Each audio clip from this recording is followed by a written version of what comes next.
The Daily Meal, all things food and drink affinity space, that produces more culinary content than any other source. The Daily Meal team travels all over the world to bring the reader the best food and drink experiences.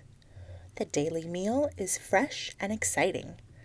This site offers several portals of access, for example, Facebook, Pinterest, Twitter, YouTube, Instagram, and Google, just to name a few.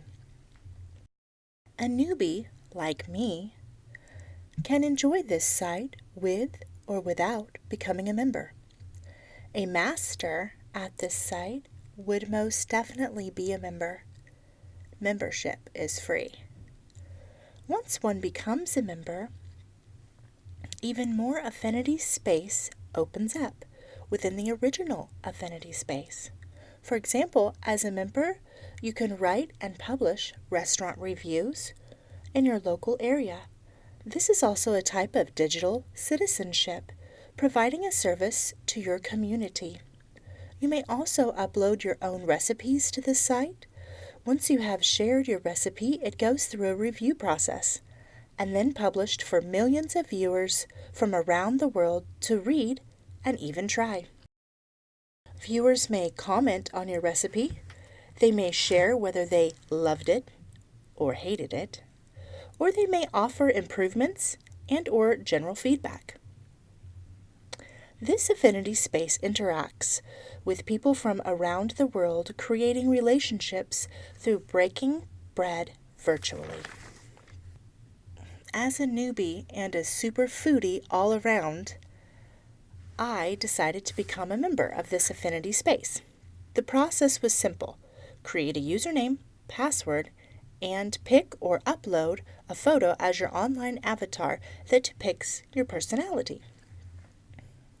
The learning process in this affinity space is self-directed by controlling where you click and what you're interested in learning.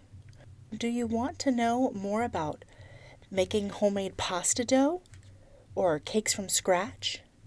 With step-by-step directions, you can do it yourself, and the reader can create or bake anything. As I continue to explore this affinity space, more and more portals lead to other portals, encapsulated in a multimodal environment. This knowledge is through an online text, such as recipes, blogs, and videos. One may follow a recipe editor on Twitter and other forms of social media to get cooking now. Old literacy can be found throughout this infinity space, in the sense that most of the recipes are still written down. There is also a weekly newsletter, which could actually be considered old literacy in a new literacy form, since it is sent through email, Facebook, or Twitter. Another interesting feature for all the adventurers at heart is that one can research a travel destination locally in the U.S. or around the world by primarily looking at great food and drink options the vacation destination site offers. Educators may rethink the way in which they communicate with students and parents by creating a class Facebook page or Twitter account. This would allow a type of constant communication and feedback, like between the author of the recipe and the newbie user, like me, and including old literacy within a weekly classroom newsletter. This affinity space made me think that the children in classrooms go long periods of time without eating or even snacking at school. During this time, children can become restless and their minds tend to wander. In my dream classroom, I hope to provide healthy snacks when I notice a need to feed my young minds. Cooking and healthy eating are great topics for a fun and creative lesson plans involving literacy, history, and sciences. According to G, classrooms lack a shared interest. As a future educator, I would like to change that in my classroom, realizing that students tend to be more individualistic and less of a classroom family.